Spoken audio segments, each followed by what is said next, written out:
Going. Hello, everyone. This is Gihan Pereira, and welcome to this session, which is all about troubleshooting a working from home culture. So there's still people joining the session. This is, by the way, this is a session that I run typically for my mentoring clients, but today I've invited other people along as well. So some of you are here for the first time, and you may have seen me present in kind of a different context before, because you might have seen me present like a presentation with slides and with polls and other interactive exercises like that. This is going to be different. So this is like Gihan unplugged as I can be, and still be able to engage online. So the idea of this is it's mostly a question and answer session. So instead of me presenting for most of the time and then stopping for questions occasionally, this is going to be the other way around. So if you're one of my leadership program mentoring clients, like you're familiar with this, we run these regularly. If you're not, just be aware that this is a little bit different from me doing a presentation. So let me just set some ground rules around this. So first of all, I'm going to make sure that everybody is muted, and you should be muted when you join, but you've got the chance to unmute yourself if you want to ask any questions. You can also interact through the chat, and the way to do it is that you'll see in the chat, there's an option to send chat to everybody in the meeting. So if you can set that setting rather than sending it just to me, then then everybody will be able to see the chat. As we get through this, you'll see why that's important. So it's up to you. If you've got a microphone and you want to ask a question and you want to turn your microphone on, when I stop for questions, just turn your mic on and ask the question. But if you'd rather stay muted, then just ask a question in the chat, and I'll try and treat them equally. With videos, it's up to you whether you want to turn your video on or not. I can see at the moment most people have their video off, and I'm okay with that. If you want to turn your video on, you're more than welcome to do that, but I'm not going to discriminate whether you got your video on or not when I'm choosing people for questions. So that's the basic ground rule. So we've got 45 minutes together. I know people have sent in a whole bunch of questions in advance. So I've got this big list of questions that people sent in, so thank you for that. My leadership clients as well also sent in some questions, and I've got a list of questions to go through. Yeah, you'll find this session a little bit different from my presentation. So if you're new to these kind of sessions, just understand that it's a bit less of a formal presentation and more of me facilitating and answering your questions, and also facilitating some conversations in the room, because there's some really smart people in the room. You've got your own experiences, and you'll be able to share your answers for other people, as well as learn from other people's questions and answers. So you kind of just be okay with that. And the other thing I say with your questions is don't feel that you have to have the perfectly formulated, concise question to have permission to ask it. If you want to ask a question, ask it. And even if it's a little bit clunky and you fumble around, that's okay, because my purpose here is to be here of service to you. And sometimes just formulating the question will help you get clarity around it, and it helps other people as well. Okay, so the way this is going to work, broadly speaking, is we're going to do Q&A session. This is being recorded, so obviously be careful about any private or confidential information you're going to share. But apart from that, it's open slather. You can ask me anything you like, given the framework that we're talking about, working from home and this working from home culture. So most of the people who are here are managers, leaders, or HR professionals. Of the people who I recognize, that's the case. Oh, Rinju says you've got some sort of emergency. So yes, please. That's obviously a high priority. So please evacuate, Rinju, if you need to. Okay, so I'll send the recording to everyone who registers, so you'll get access to this afterwards as well. Also, as I said, I don't have slides. I do have like this little notebook that I can write on if I need to show you anything. I've got a flip chart at the side. If I ever need to reassert my authority by drawing an XY graph, I can do that. But generally, my clients know this, these sessions tend to be, we don't need any of those visual aids except maybe me scribbling a picture on a notebook. Okay, so let's get going. So Anne says, yeah, working from home for over 30 years and love it. And yeah, it's the same with me, Anne. So in fact, let me say, like one of the things that I say for people with this working from home culture, it may be new for you, but it isn't new. So there are a lot of people who've been through this before. There's not many people who've been through a global pandemic before, but working from home, definitely there are people who've been through this and they understand and they're a little bit ahead of you. So if you feel that you're a little bit ahead on the curve, and Anne, I know you, and I know you known you for a long time. If you want to jump in and share your experience, by the way, Anne is Australia's leading expert on mentoring. So if anyone needs to connect and find out more about running mentoring programs for your teams, then Anne is absolutely the go-to person around that, but around other leadership areas as well. Okay, so Jackie, yes, thank you. All right, so let me just go to some questions. So broadly, the way I'm going to do this is actually ask you to ask a question, but just to get warmed up, let me ask a question that that came in advance. And in fact, this is for one of my mentoring clients who said that she probably wasn't going to be here. Gemma, I'll just check whether you are, and you're not. So, but I will answer this because this is an important question for Gemma. So Gemma's question, by the way I'm going to do this is kind of go with the more popular questions first for the ones that have been sent in, but this is a really specific one around virtual performance reviews. So Gemma and the organization, they're going through their process of performance reviews at the moment. And the question's basically like, do you need to do them differently if you're doing them online? Actually, there are two parts to the question, so let me answer the both parts. So the first thing is, if, and this applies to any organization, just consider the purpose of your performance review. So is it, first of all, what's your culture around performance reviews? So is a performance review that dreaded annual performance review that the managers and leaders hate and the employees themselves hate it? It's that thing that you just have to go through because it's just part of the system. You have to do it to talk about pay rises and other performance and KPIs for the next year and so on. Is it that? Or do you have a more positive culture around feedback? And if you've got that feedback culture where feedback happens on a daily or weekly basis rather than every quarter or even worse, every year in a performance review. So if you've got that positive feedback culture, then a virtual performance review and doing a performance review online is not much more difficult than any other online meeting. It just is an online meeting with your team member, and it's basically just a review and a reassessment and setting goals for the future. And my rule is that if you've got that positive culture, then basically a performance review should have no surprises from either party, because you've had this ongoing feedback during the quarter or the year. So the performance review should be basically just a formality rather than bringing up any serious issues. If you don't have that culture, then yes, the performance review can be something that causes stress and anxiety, and people dislike it. So if you're going to do it online and you have to do it, and you don't have that positive culture, then the way to do it, I think the biggest thing is just to allow more time than you think you need.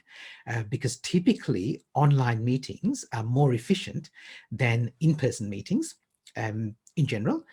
And efficiency is not what you're going for in a performance review. So especially if you're going to kind of break some bad news or there's some surprises, then just make sure there's time for reflection, for discussion, for arguments, for emotional responses, and just give people the courtesy of that and the respect for that.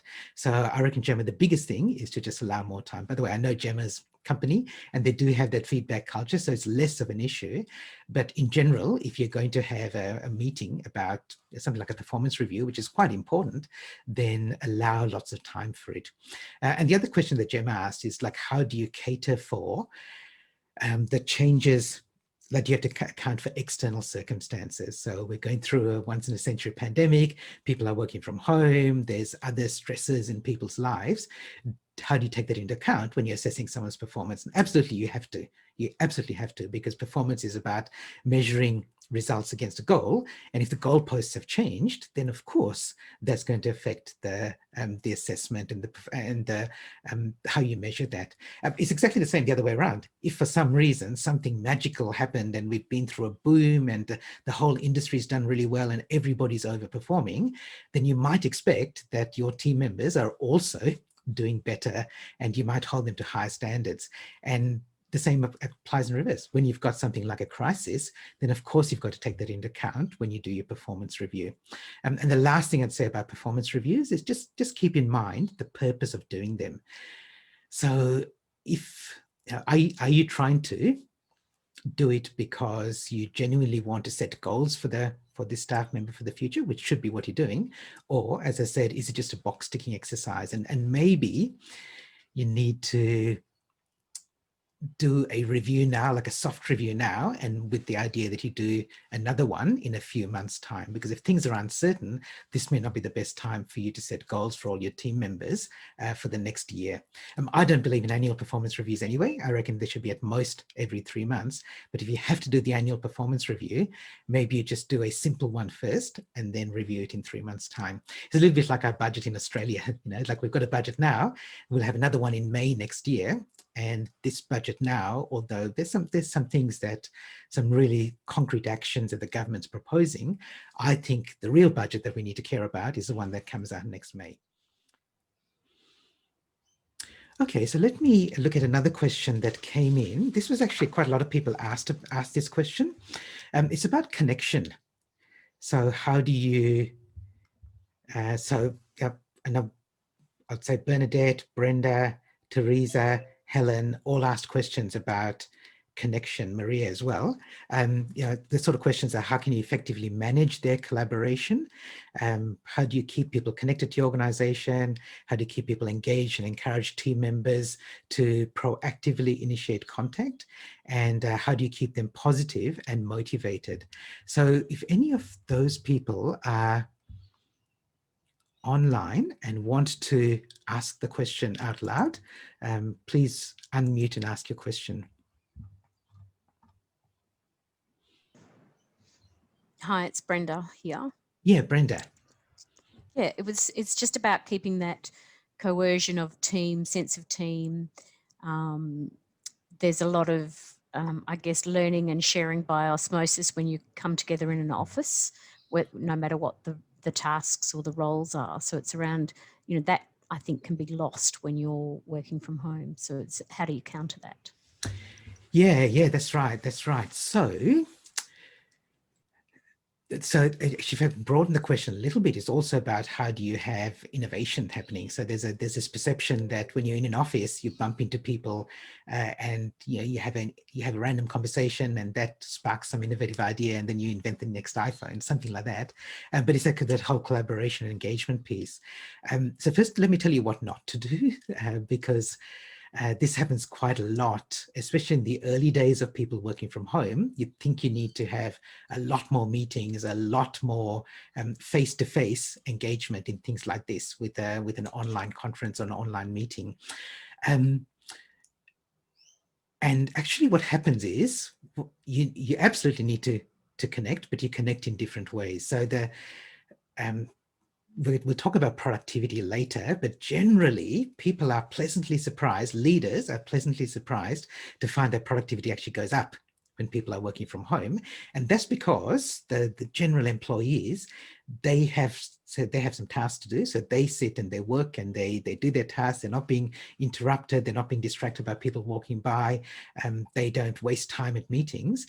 And so they tend to be quite productive. But the leaders and managers, they are not used to leading a team where they can't actually see them. So they're looking around, they turn on their laptop in the morning and they actually can't see anybody, and they're wondering, is anyone here? It's like going into an empty office and going, where is everyone? So the things not to do are just have lots and lots of meetings, because you as a leader feel like you have a need to connect. So connect, but connect in different ways. So for example, you might want to have one-on-ones with people more regularly, but instead of having an interruption, you could do it as a, schedule one-on-ones more regularly with your team members. You can have, and this is not a bad idea, you can have a quick 10 to 15 minute team meeting at the start of every day, and maybe you do one at the end of every day, but generally the start of every day. And so quick check-in before people get into their work, and then you don't have those sort of interruptions. So absolutely you want the connections, but you want the connection to be done in a more scheduled way and not interrupting like you would in an office. In fact, what's happening now is people are interrupting more when they're working from home because they feel that they need to connect. And again, coming back to like Anne's comment about doing this for 30 years, the organizations that have been doing this for a long time, they've figured out other ways to connect. So they connect using Slack, or they connect using instant messaging on their phones, or they connect using an online bulletin board where people post questions and other people respond later. So if you've used Slack, so Slack is kind of like an alternative to email, you can have a Slack channel for fun chats. You can have a Slack channel for what are we going to do on the weekend? Or you can have a Slack channel for work-related things. So there are other tools that are available, and it doesn't mean that you have to go back to the only tools that you know, which is hold a meeting. So Anne says, a colleague of mine has young team members and provides feedback daily by text. Yeah, they love it. And she gets above and beyond performance. Yeah. The other thing is to be authentic. So, so some people don't, so one of the reasons I said at the start is that you don't have to turn your video on is because some people feel uncomfortable with exposing their home environment to their work colleagues. There's a positive side to that as well. So some leaders have found that when they are in a online meeting like this, and they're in casual clothes, like smart casual in a home environment, the people feel more connected to them because they're not all dressed up in a suit and sitting in the corner office and unapproachable. It's just like, oh, she's just like one of us. And so that helps as well. That helps to build that connection. So that working from home environment is not only anti-connection. Anything else on that? You have a right of reply to anyone who asked that question, Brenda or anybody else, around connection. The other question that was a really common one was around productivity. So how do we make sure that people are productive when they're working from home? Oh, by the way, a couple of comments coming in.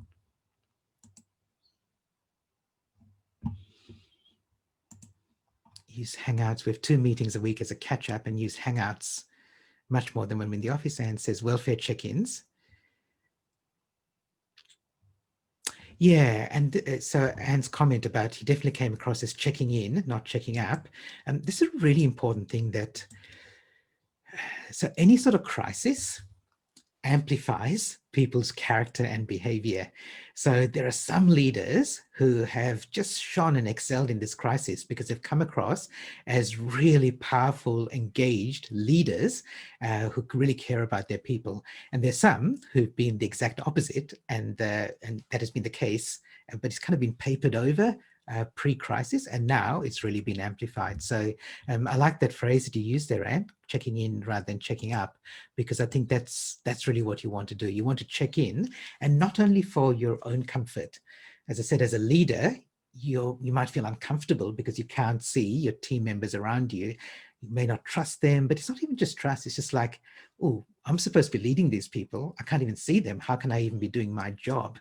And so that leads to going, I want to connect with you. I want to pick up the phone and call you, and it might actually get in the way of productivity. Actually, that leads on to, before we get onto this productivity question, another question was, another common one was about performance monitoring. So you may know that there are these tools now, there are these software tools that let you monitor whether your team members are working. So it checks whether they're on their keyboard, it checks what screens they've got open and they're not slacking off on social media. I've even heard early in the pandemic, so some leaders were saying everybody has to have their webcam on all the time, all through the day, so that we can see that everybody's sitting at their desk and working. So what do you think about those monitoring tools? So I know the answer. This is a little bit of a rhetorical question, but what do you think about using tools like that? I heard about one tool where this employee said, if I don't use my keyboard for 60 seconds, a little pop-up appears on my screen saying, please get back to work, or you'll be reported, that sort of stuff. So yeah, so Brenda says horrible, terrible idea. And, it's not good. Yeah, it's definitely not good, right? That said, it's not the tool that's a problem. It's the use of the tool that's a problem. So for example, another colleague of mine, Craig Rispin, he told me about a workplace that he was doing some consulting with, where they also had this culture. This is pre-pandemic, by the way. They had this culture. All their team were working from home because they already were working in that way. They had the culture that when you log on in the morning, you do turn on whatever it is, Zoom or Teams or WebEx, whatever, and you mute your microphone and you turn off your camera, and then you get to work. But everybody else can see this grid, like this Brady Bunch grid of everybody who's logged on. Now, that's useful in one sense, because now you can actually feel connected to the people who are there. But the other thing, and I think this is the real genius of the way this company set up their environment, was they said that if you want to take a break, and you just want to, like, you've been working for a while and you just want to take a 5-minute break, all you do is you turn your camera on. Okay, and then people see who's taking a break and they know who's available for a quick chat. So then they can then they go offline and have a quick chat, using a phone call or FaceTime or something like that. So they were using this idea of having these webcams and using this technology in a positive way. That was kind of like they're walking down to the canteen or walking down to the cafe and having a quick break. You knew who was available and who was happy to be interrupted to have a quick chat.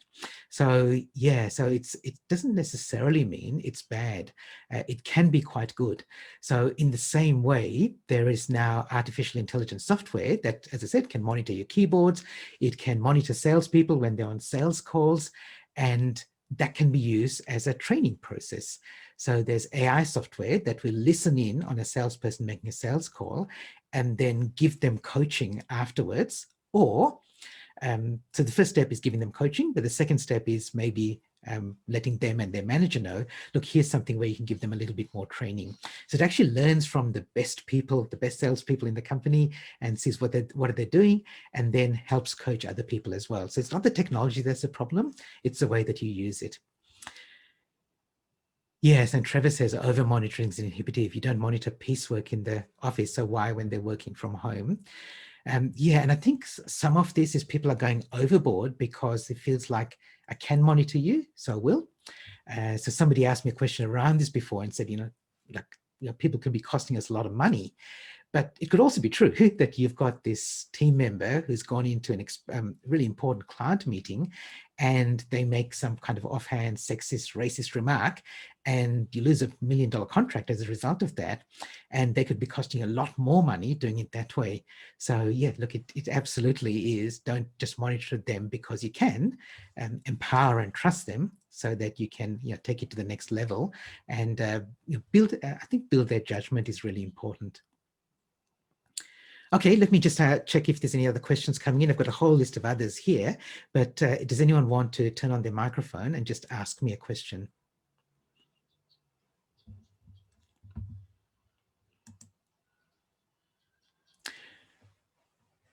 Jackie's saying, are people finding this mode of working from home has settled down now that we're fixed 5 to 6 months into the pandemic?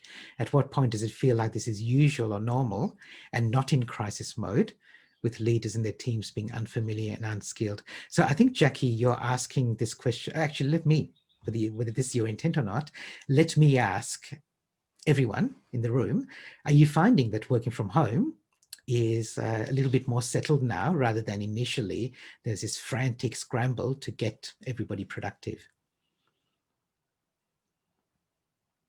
So if you've got a response to that, do you want to just respond in the chat room? And the thing with the chat, by the way, if you don't know this, is that there's an option in the chat where there's 3 little dots and you can save the chat. When you click the file, it'll save the chat for you. So whatever you respond in the chat is useful for other people to save later. And let me share. Yes, Octavio in the Philippines. Hi, Octavio. Great to see you here. So that's another advantage of being able to do this online, is that we can get people from all around the world. Okay, so people are saying it is settling down, which is good. Let me share with you this model around working from home culture. Okay, so I reckon when you think about your culture, think about which of these 6 levels you're at. So it's about the energy of your team, and like different team members at different levels, of course. But I reckon if I asked you to categorize your team culture at the moment, you could tell me which of these 6 levels it falls into. So the 6 levels, let me just read them out from the left. So it goes from the worst to the best. So resistant and reluctant are the people who haven't really got into the idea yet. They're pushing back against it. They're still finding fault. Every little fault gets magnified, and they say this is just not going to work. Can't wait to get back to the office. But then you get to this compliant level. So compliant is, yeah, look, I realize that this is reality for the moment. Tell me what to do and I'll do it. So if you're compliant, it's not too bad, but I'd rather that you are up this side. So the next 3 are the better ones. Because when you're compliant, it's okay, but it's not great for your long-term future. The next level here is engage. And this is where your team, and my test for this is your team as productive working from home as they were in the office, or as they are in the office. So I reckon that's when you've got them basically engaged. It doesn't mean they're inspired. Inspired is up here, but at least they're engaged. And then you want them to be empowered. So this is where you build trust, you get them, you build their judgment, and you let loose, you let go a little bit, rather than being there and feeling you have to be there all the time. You don't. And the top level is inspired, where you give people meaningful work, and they kind of that their passion aligns with your organization's purpose. And so you may be lucky enough, and it's not just luck, you may have worked really hard to build that kind of inspired culture with your team already in the office, in which case it's easier when they're working from home. Actually, if I asked you, I'm not going to ask you to chat or share, but just for yourself, where are you? Like, where's your team at the moment? And then what can you do to get them to the next step? So we're not going to talk a lot about what you can do, but if you do say now, yeah, my team's compliant, what do I need to do to get them engaged, then I'll help you. But if not, at least just to know where you are is useful.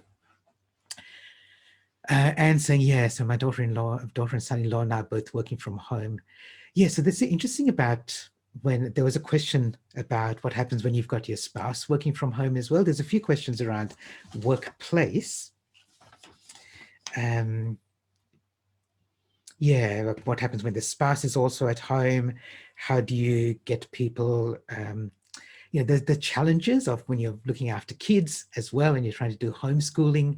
And so those are some of the things that as a leader, you may only be thinking about this one person who's in your team, but they have got a whole family and community to think about.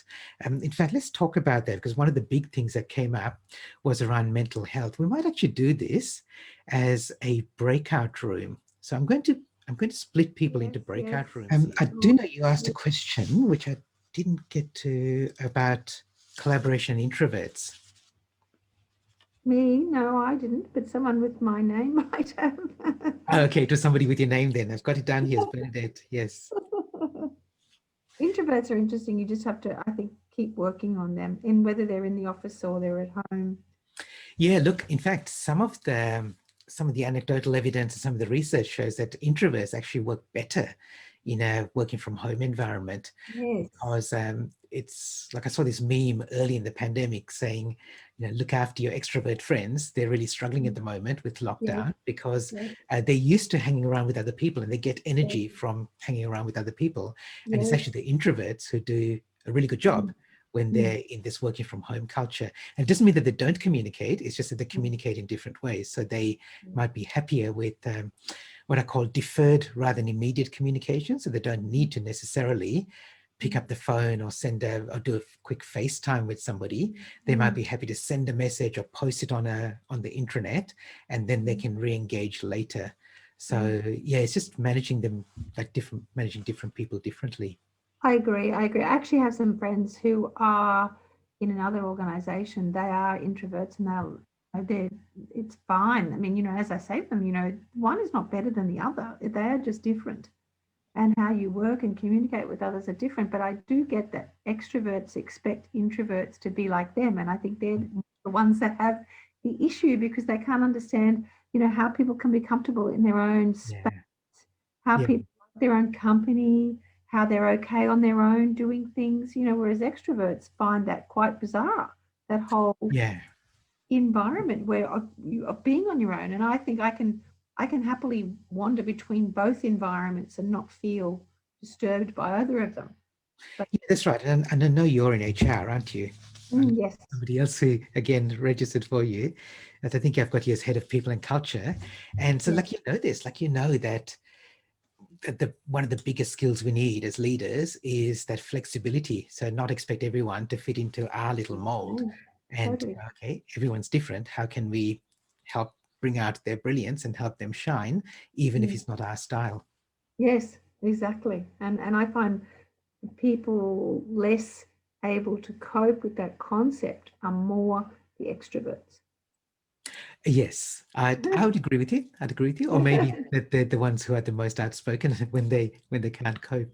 Yes, yes, yes, yes. And they're the ones who have trouble listening, I think, to the introverts who, will wait a moment Yeah, that's to right. have their discussion, which is also, it's a combination of trying to make the whole team work. And that's, as a leader, we have to be cognizant of all the different people and work with them all differently because, size doesn't fit all the Yeah, time. exactly. Yeah. So we are finishing up in about 4 minutes time. I just want to finish with a story that is really relevant for many people who are moving into this working from home culture for the first time. I was having lunch recently with a friend, and she's a senior leader of a large international company, which you'd recognize. I won't say who it is, but she was saying that um, for her, running online meetings is very different from running in-person meetings. And in particular, she was saying that she struggles because she can't build that personal connection with her team members in an online meeting the same way that she can in person. And I said to her, okay, but don't think of them as the same thing. Just because you've been used to and meeting in person and now you switch to the online environment doesn't mean your meeting has to be run exactly the same way. They may serve different purposes and there may be different tools for achieving different purposes. And she said to me, oh, I get that now. It's like, so she's celiac, so she can't eat gluten. And she said, it's like me, I'm celiac, but when I go to an Italian restaurant, I don't want to order gluten-free pasta because it tastes bland. So what I'd rather do is look at the menu for something else that will give me the satisfaction that I want, the taste that I want, rather than going for the gluten-free version of the main dish. So it's just in the same way, like don't go for gluten-free meetings. Your meeting may serve a number of different purposes in the office, and just figure out the best way to make it serve that purpose when you're in a working from home environment. And it may not be a meeting that does that. It may be a one-on-one, it may be a FaceTime, a quick video, it could be a little Zoom video one-on-one. It could be something that you have an online chat room, you have a dashboard, you have something in your intranet, you have that idea that I mentioned earlier about where everyone has their cameras off except when they're taking a break. And there may be another solution. So don't automatically assume that what you did in the office just translates straight across in a kind of like a dumbed down way. Don't go for the gluten-free version. Figure out your goals and then figure out a way to so on. So yeah, look, I think the big thing is that you hear people sometimes say, we're all in the same boat. And I just don't think that's true. I think we're all in the same storm, but each of us, like literally each of us, has to navigate our own boat through that storm. And you may have these two colleagues who look the same, who kind of at the same level in their career, they're getting pretty much the same salary, same seniority, but one of them working from home is in a cramped environment, looking after kids, doing homeschooling. Their partner is also working from home, or maybe their partner has lost their job. They've got parents in an aged care home. They've got all these other stresses, whereas the other person might be in a big house with a good environment, strong internet access, a comfy place to work from home. They like cooking from home. They can do the exercise whenever they want to. And from the outside, they may look very similar, but everyone is got their own little boat navigating through that storm. So as leaders and managers, we just need to be even more aware of that than ever before. So thanks everyone for coming along, and have a great day. And if you come back in 2 weeks' time, we have the second part 2 of this session. If not, stay safe and healthy, and I'll see you in the future. Thanks everyone. Bye for now.